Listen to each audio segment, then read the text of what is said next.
ദൃശ്യം 3 മലയാളം ഒറിജിനൽ കൂടാതെ മറ്റു 3 ഭാഷകളിൽ മൊഴിമാറ്റിയെത്തിയിരുന്നു. കന്നഡ, തെലുങ്ക്, തമിഴ് എന്നീ ഭാഷകളിൽ.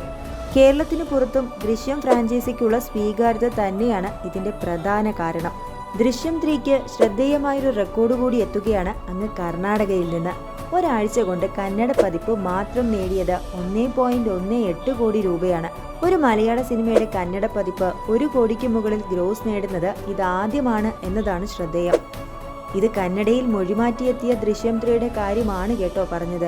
മലയാളം ഉൾപ്പെടെ മറ്റു പതിപ്പുകളും കർണാടകയിൽ ദർശിപ്പിക്കുന്നുണ്ട്.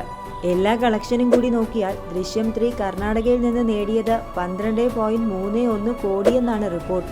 കർണാടകത്തിൽ ഒരു മലയാള ചിത്രം നേടുന്ന ഏറ്റവും മികച്ച 4ാമത്തെ കളക്ഷനാണിത്.